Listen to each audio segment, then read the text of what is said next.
శారదా చంద్రమౌళీసం రత్నగర్భగణేశ్వరం శంకరంచ ఋష్యశృంగేశం తుంగాం లోకగురూన్ భజే. ఉభయ జగద్గురువుల యొక్క పాదపద్మాలకి నమస్కారం చేసుకుంటూ, అలాగే నాకు జ్యోతిష విద్యను నేర్పిన గురువర్యులు జ్యోతిష బ్రహ్మ కీర్తిశేషులు శ్రీ ఈరంకి సూర్యనారాయణమూర్తి గారు, సూర్యశ్రీ దైవజ్ఞి గారి యొక్క పాదపద్మాలకి నమస్కారం చేసుకుంటూ, ఓం శ్రీ మహాగణాధిపతి నమః, శ్రీ గురుభ్యో నమః, హరి ఓం. వీక్షకులందరికీ నమస్కారం.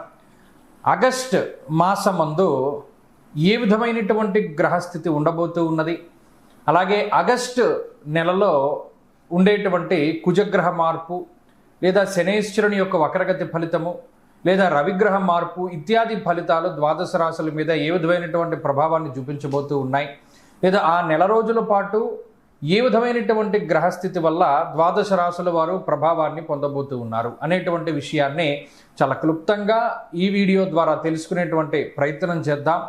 ముఖ్యంగా ఈ శాస్త్ర సంబంధమైనటువంటి విషయాన్ని అతి పురాణ గ్రంథమైనటువంటి గోచార దర్శిని వంటి ఉత్కృష్టమైనటువంటి గ్రంథం ఆధారంగా పూర్తి శాస్త్ర ప్రమాణాలతోటి ఈ విషయాలన్నింటినీ కూడా చెప్పడం జరుగుతూ ఉన్నది. ముఖ్యంగా ఈ ఆగస్టు మాసంలో ఉండేటువంటి గ్రహస్థితిని గనక గమనిస్తే, ఆగస్టు 2వ తారీఖున ఉత్తరా నక్షత్రం 2వ పాదంలోకి శుక్రుని యొక్క సంచారము జరుగుతూ ఉన్నది. అనగా శుక్రుడు తన యొక్క నీచక్షేత్రమైనటువంటి కన్యలోకి ప్రవేశం చేస్తారు ఆగస్టు 2వ తారీఖు నుండి. తదుపరి మాసం అంతా కూడా ఆయన అక్కడే సంచారం చేస్తారు. అలాగే 3వ తారీఖున మృగశిర నక్షత్రం 3వ పాదంలోకి కుజుని యొక్క సంచారం జరుగుతుంది. అనగా మిథున రాశిలోకి కుజుని యొక్క సంక్రమణం జరిగి ఆ నెలంతా కూడా కుజుడు అదే రకంగా ఆయన సంక్రమణం చేస్తూ ఉంటారు. అలాగే 18వ తారీఖున సూర్యుని యొక్క మార్పు, ఇప్పటి వరకు కర్కాటక రాశిలోకి ఆయన యొక్క సంచారం సాగింది. 18వ తారీఖున కర్కాటక సంక్రమణాన్ని వదిలిపెట్టి ఆయన సింహరాశిలోకి ఆయన యొక్క సంక్రమణాన్ని ప్రారంభం చేస్తారు. అంటే 18వ తారీఖు నుండి మాసం చివరి వరకు కూడా రవి యొక్క గమనము అనేటువంటిది సింహరాశిలోనే ఉంటుంది. ఆ తదుపరి మాసం చివరిలో 23వ తారీఖున మఖా నక్షత్రం 1వ పాదంలోకి బుధుని యొక్క సంచారం జరుగుతుంది. అంటే ఈ మాసంలో చాలా రోజుల పాటు కర్కాటక రాశి అందే సంక్రమణం చేసినటువంటి బుధ గ్రహము నెలాఖరులో 23వ తారీఖున సింహంలోకి మారతారు. అయితే ఈ మాసంలో గురుడి యొక్క స్థితిగతులన్నీ కూడా కర్కాటక రాశిలోనే ఆయన యొక్క సంక్రమణం సాగుతూ ఉన్నది కాబట్టి ఫలితాలన్నీ కూడా అక్కడి నుండి తీసుకుంటాం. అలాగే శనేశ్వరుని యొక్క స్థితి వక్రగతిలో ఉన్నది. ఆయన మీనరాశి యందు వక్రించి సంచారం చేస్తూ ఉన్నారు. ఆ ఫలితాలను దృష్టిలో పెట్టుకోవాలి. కుంభరాశి యందు రాహు ఉన్నారు. అలాగే సింహమందు కేతుగ్రహం ఉన్నటువంటి పరిస్థితుల్లో ద్వాదశ రాశులపైన ఈ గ్రహస్థితి ఆగస్టు మాసమందు ఏ విధంగా ప్రభావాన్ని చూపించబోతూ ఉన్నది. మరీ ముఖ్యమైనటువంటి విషయం, ఆగస్టు మాసంలో మనకి అనగా భారతదేశానికి ప్రత్యేకించి కనబడేటువంటి గ్రహణములు కానీ లేదా మరి ఏ ఇతరమైనటువంటి దుర్నిమిత్తములు కూడా కనబడడం లేదు. కావున ఎటువంటి గ్రహణ నియమాలు కూడా మనం పాటించవలసినటువంటి అవసరం లేదు. ఈ విషయాలను కూడా మనం దృష్టిలో పెట్టుకోవాలి.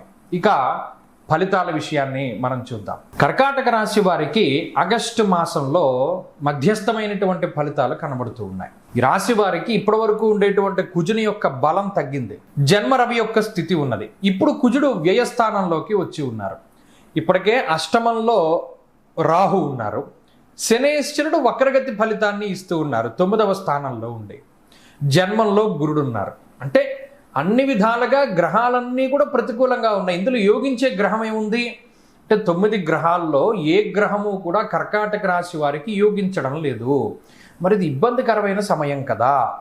జన్మరాశి యందు రవి, జన్మరాశి యందు బుధుడు, అలాగే 12వ భావమందు కుజుడు, అష్టమమందు రాహువు, శనేశ్వరుడు ప్రతికూలంగా ఉండడం, జన్మరాశి యందు గురుడు, ఇలా కేతువుతో సైతంగా శుక్రుడితో సైతంగా ప్రతి గ్రహము ప్రతికూలంగా ఉన్నప్పుడు మనం ఏం చేయగలుగుతాము? చాలా జాగ్రత్తగా ఉండవలసినటువంటి సమయము. కర్కాటక రాశి వారిది ప్రధానంగా గుర్తుపెట్టుకోవాలి.